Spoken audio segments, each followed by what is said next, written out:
ጤና ይስጥልኝ የተወደዳችሁ ተከታታዮቻችን ምጣኔ ሀብታዊ እድገት ለማህበራዊ ዋስትናችን በማለት ተግቶ ከሚሰራው ገበያ ሚዲያ የጥር 24 ቀን 2018 ዓመተ ምህረት የዕለቱን የምዕራፍ 1 የዜና ዘገባችን ይዘንላችሁ ቀርበናል። የዜና ዘገባችንን ስፖንሰር ያደረገልን አጋራችን ደግሞ የሮሃ ፎሬክስ ቢሮ ነው። በዜናዎቻችን ላይ የተመረጡ ምጣኔ ሀብታዊ ማህበራዊና ሌሎች ወቅታዊና አዳዲስ ጉዳዮችን አካተናል።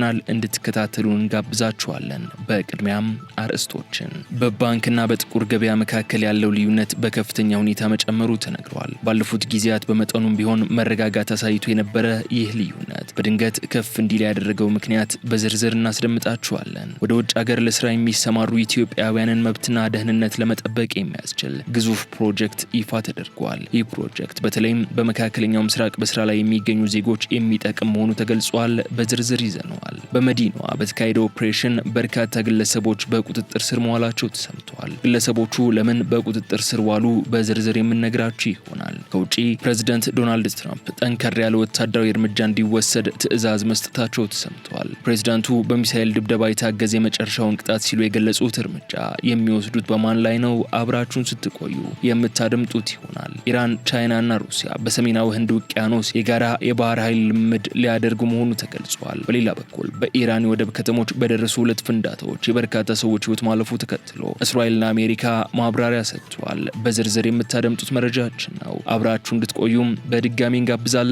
አሁን ወደ ዝርዝር ጉዳዮች እንለፍ።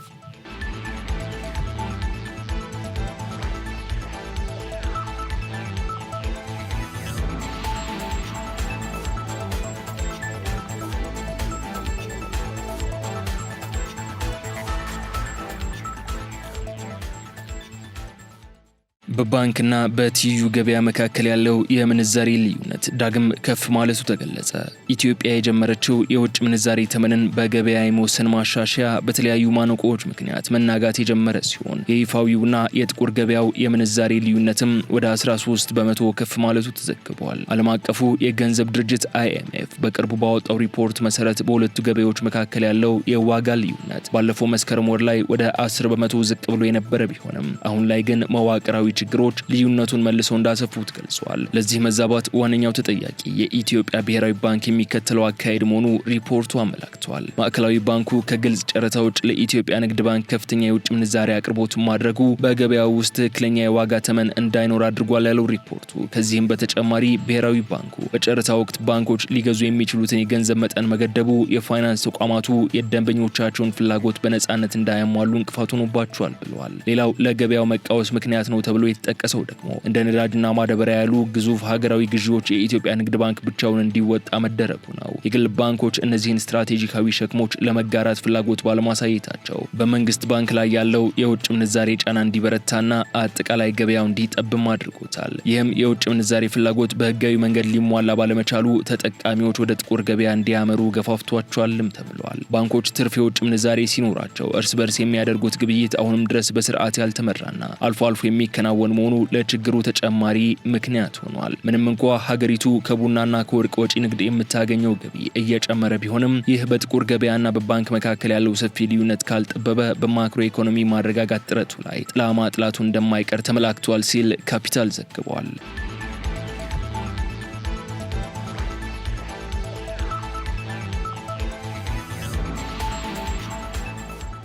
በመዲናዋ ያለደረሰን ሽያጭ ሲፈጽሙ የተገኙ 32 ግለሰቦች በቁጥጥር ስር ዋሉ። የአዲስ አበባ ከተማ አስተዳደር ገቢዎች ቢሮ ቅዳሜ ጥር 23 ቀን 2018 ዓ.ም ባከናወነው ድንገተኛ ኦፕሬሽን በስጋ ቤትና በግንባታ ዕቃዎች ንግድ ላይ የተሰማሩ 32 ተጠርጣሪዎችን ያለደረሰኝ ግብይት ሲፈጽሙ እጅ ከፈንጅ በመያዝ በሕግ ቁጥጥር ስር ማዋሉን አስታውቋል። ቢሮው ከአዲስ አበባ ፖሊስ ጋር በመቀናጀት በመርካቶና በተለያዩ የከተማው አካባቢዎች ባካሄደው በዚህ ኦፕሬሽን በ19 ስጋ ቤቶችና በ6 የግንባታ ዕቃዎች መሸጫ ድርጅቶች ላይ እርምጃ መውሰዱን ገልጿል። በቁጥጥር ስር የዋሉት ግለሰቦች የንግድ ድርጅቶቹ ባለቤቶችና ሽያጩን ሲያከናውኑ የነበሩ ሰራተኞች ሲሆኑ ድርጊቱ የመንግስትን ግብር ለመሰወርና የታክስ አስተዳደር አዋጅን በመጣስ የተፈጸመ መሆኑ ተመላክቷል። በአሁኑ ወቅት የተጠርጣሪዎች ጉዳይ በፖሊስ ተይዞ ለፍርድ ለማቅረብ ዝግጅት የተደረገ እንደሚገኝም ተገልጿል። የገቢዎች ቢሮ ይህንን መሰሉን የተጠና ኦፕሬሽን የንግድ ስርዓቱን ፍትሐዊነት ለማረጋገጥና የህግ የበላይነትን ለማስከበር እያከናወነ መሆኑን ጠቁሞ በቀጣይ ቀናትም በሌሎች የንግድ ዘርፎች ላይ ተግባራዊ ተግባሩ ተጠናክሮ እንደሚቀጥል አሳውቋል። ቢሮው የንግዱ ማህበረሰብ ግብይቶችን በደረሰኝ ብቻ እንዲፈጽም ያሳሰበም ሲሆን ህብረተሰቡ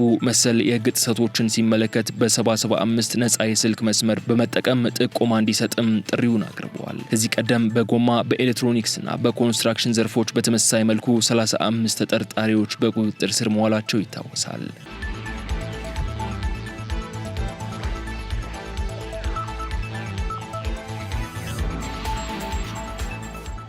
በ1.2 ቢሊዮን ብር የኢትዮጵያውያን ስደተኞች ሰራተኞችን ደህንነት ለመጠበቅ የሚያስችል ፕሮጀክት ይፋ ተደረገ።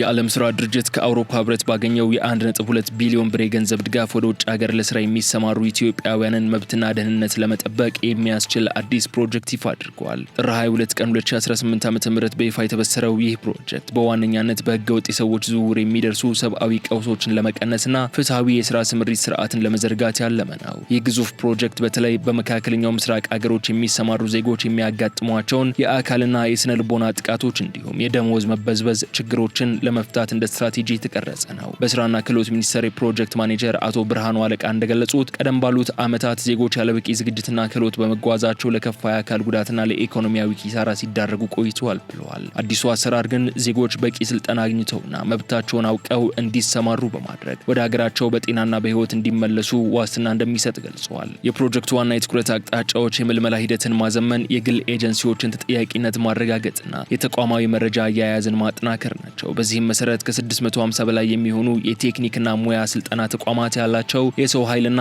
መሳሪያ በጥልቀት ተፈትሾ ለውጭ ገበያ የሚመጥን ብቁ ሰራተኛ እንዲያፈሩ ይደረጋል ተብሏል። በተጨማሪም መንግስት የጀመረው የባዮሜትሪክ ምዝገባ ስርዓት ተጠናክሮ እንዲቀጥልና እያንዳንዱ ተጓዥ ሰራተኛ በስልኩ አማካኝነት ድንገተኛ አደጋ ሲያጋጥመው የማንቂያ ምልክት ወይንም አለርት የሚሰጥበት ቴክኖሎጂ ተግባራዊ እንደሚሆን ታውቋል። የኢትዮጵያ መንግስት ከውጭ ምንዛሪ ገቢው 65% የሚሆነው በመካከለኛው ምስራቅ ከሚሰሩ ዜጎች የሚያገኝ መሆኑን የጠቀሱት አቶ ብርሃኑ ዘርፉን በቴክኖሎጂና በህግ በመደገፍ ለሀገር ኢኮኖሚ ወሳኝ መሆኑን አብራርተዋል። የዓለም ስራ ድርጅት የኢትዮጵያ ዳይሬክተር ቅሙበላ ናዶባ በበኩላቸው የውጭ ሀገር የስራ ስምሪት ለብዙዎች ህይወት መሰረት ቢሆንም አሰራሩ ውስብስብ በመሆኑ በጠንካራ ቅንጅትና በፈጠራ የታጀበ መረጃ መመራት እንዳለበት አሳስበዋል። ፕሮጀክቱ በህገ ወጥ ደላሎች የሚደረጉ ጉዞዎችን ለመግታት ሰፊ ግንዛቤ ማስጨበጫ ስራዎችን የሚሰራ ሲሆን በውጭ ጉዳይ ሚኒስቴር በሰራተኞችና አሰሪዎች ኮንፌዴሬሽኖች እንዲሁም በሌሎች አጋር አካላት ቅንጅታዊ አሰራር የሚተገበር ይሆናል። ይህም ዜጎች በውጭ ሀገር የሚኖራቸው ቆይታ አስተማማኝና ሰብአዊ ክብራቸው የተጠበቀ እንዲሆን ያደርጋልም ተብሏል።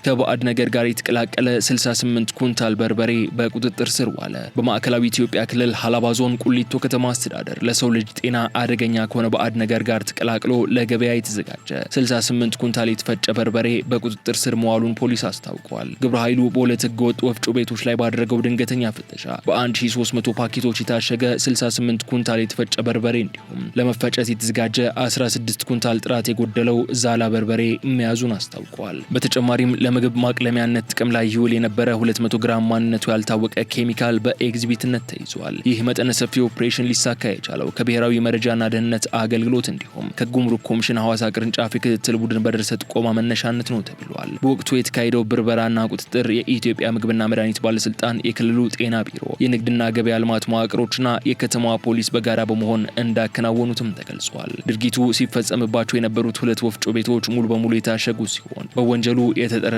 ግለሰቦችም በቁጥጥር ስር ውለው ምርመራ የተካሄደባቸው ይገኛል። የተገኘው ባዕድ ነገር ትክክለኛ ምንነቱን ለማረጋገጥ ለላቦራቶሪ ምርመራ ወደ አዲስ አበባ የተላከ ሲሆን የክልሉ ጤና ነክ አገልግሎቶችና ግብአቶች ጥራት ቁጥጥር ባለስልጣን መሰል ህገወጥ ድርጊቶችን ለመከላከል ክትትሉን አጠናክሮ እንደሚቀጥል አረጋግጧል።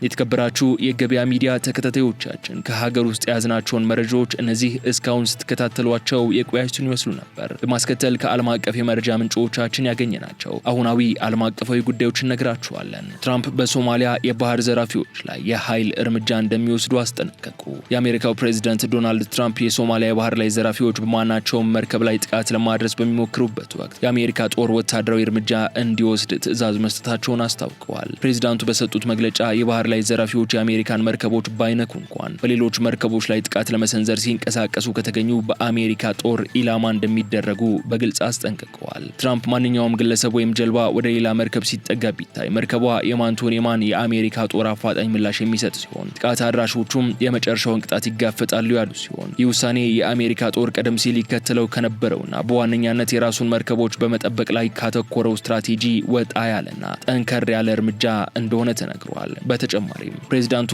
የሶማሊያ የባህር ዘራፊዎችን በዓለም አቀፍ አደገኛ እጽ አዘዋዋሪዎች ዝርዝር ውስጥ መመደባቸውን ገልጸዋል። በዚህ መሰረት የባህር ላይ ዘራፊዎች ጀልባዎችን ቀደም ሲል በአደገኛ እጽ አዘዋዋሪዎች የጭነት ጀልባዎች ላይ እንደሚደረገው አይነት የሚሳኤል ድብደባ እንደሚፈጸምባቸው ተመላክተዋል። ትራምፕ አክለውም የባህር ላይ ዘራፊዎቹ ምን እንደሚጠብቃቸው ያውቃሉ በማለት ዘራፊዎቹን ያስጠነቀቁ ሲሆን ይህ የትራምፕ ጥንካሬ የተሞላበት መመሪያ የመጣውም በሶማሊያ ባህር ዳርቻ የሚታየው የባህር ላይ ዘረፋ በዓለም አቀፉ የባህር ኃይል ጥበቃና በቀጠናዊ የጸጥታ ጥረቶች ምክንያት ባለፉት 10 ዓመታት ታይቶ በማይታወቅ ሁኔታ ቀንሶ ባለበት ወቅት ነው። ምንም እንኳ የዘረፋ ሙከራዎች ቢቀንሱም የፕሬዝዳንቱ ንግግር አሜሪካ በቀጠናው ያላትን ወታደራዊ ተሳትፎ በከፍተኛ ሁኔታ ለማሳደግ ያላትን ፍላጎት ያሳያልም ተብሏል። ነገር ግን ይህ አዲስ አቋም በዓለም አቀፍ ሕግ ረገድ ጥያቄዎችን ሊያስነሳ ይችላል ተብሏል። በተለይም ወታደራዊ እርምጃ ለመውሰድ የተቀመጠው መስፈርት ወደ መርከብ መቃረብ በሚል ሰፊ ትርጉም ባለው ቃል መገለጹ ንጹሃን አሳ አጥማጆችን አደጋ ላይ ሊጥል እንደሚችል ተሰክቷል።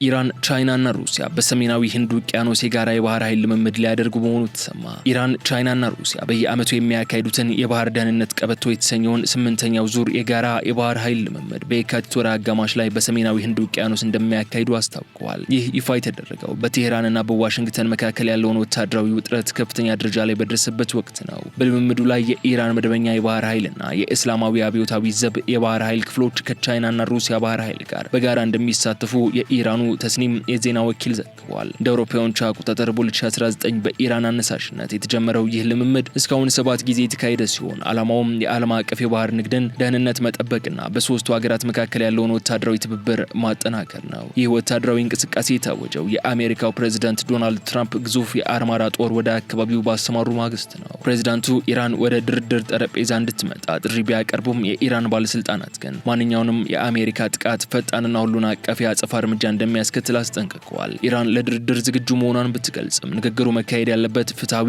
ሚዛናዊና ያለምንም ማስገደድ በሆኑ ሁኔታዎች ላይ ብቻ መሆኑን አጥብቃ ትገልጻለች። ይህ በእንዲህ እንዳለ አሜሪካ የዩኤስኤስ አብርሃም ሊንከን የተሰኘውን የአይሮፕላን ተሸካሚ መርከብና ሌሎች የጦር መርከቦችን ወደ ቀጠናው ማንቀሳቀሱ አይዘነጋም።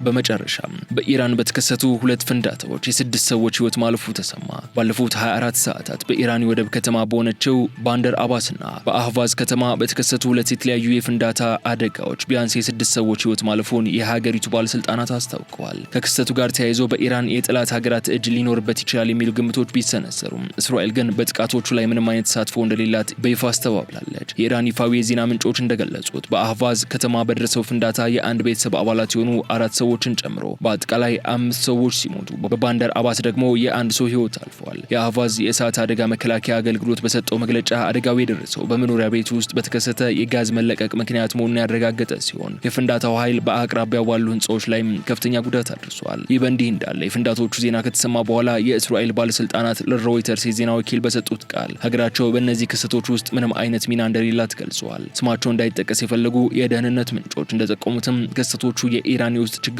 እንጂ ከውጭ የተሰነዘሩ ጥቃቶች ለመሆናቸው ምንም አይነት ፍንጭ የለም ብለዋል። በተመሳሳይ የዩናይትድ ስቴትስ የመከላከያ ጽሕፈት ቤት ፔንታጎን በወቅቱ በክልሉ ምንም አይነት ወታደራዊ እንቅስቃሴ አለማድረጉን አስታውቋል። የኢራን አብዮታዊ ዘብና ተስኒም የዜና ወኪል በበኩላቸው በማህበራዊ ሚዲያ ላይ የሚናፈሱ ወሬዎች ውድቅ አድርገዋል። በተለይም በባንደር አባስ የባህር ኃይል ባለስልጣናት ሞታቸውና ወታደራዊ ተቋማት ኢላማ መደረጋቸውን የሚገልጹ መረጃዎች ከእውነታ የራቁ መሆናቸውን የገለጸው አብዮታዊ ዘቡ አደጋው ሲቪል መኖሪያ ቤቶች ላይ የደረሰ የቴክኒክ ብልሽት ውጤት መሆኑን አጽንኦ አጽንኦት ሰጥቷል። እነዚህ ፍንዳታዎች የተከሰቱት የኢራን አብዮታዊ ዘብ በሆርሙዝ ወሽመጥ አካባቢ መጠነ ሰፊ የባህር ኃይል ልምምድ ለማድረግ በዝግጅት ላይ በነበረበት ወቅት መሆኑ ደግሞ ጉዳዩን አነጋጋሪ አድርጎታል። ዩናይትድ ስቴትስ መካከለኛ እዝ ሴንትኮም ቀደም ብሎ በኢራን ወታደራዊ እንቅስቃሴዎች ላይ ማስጠንቀቂያ ሰጥቶ የነበረ ቢሆንም የኢራን ባለስልጣናት ግን ለጊዜው የውጭ ጥቃትን ጥርጣሬ ወደ ጎን በመተው አደጋዎቹ በአደጋ መከላከል ጉድለት የመነጩ እንደሆኑ አድርገው በመቁጠር ምርመራዎችን ቀጥሏል ሲል ጆርሳሌም ፖስት አስነብቧል።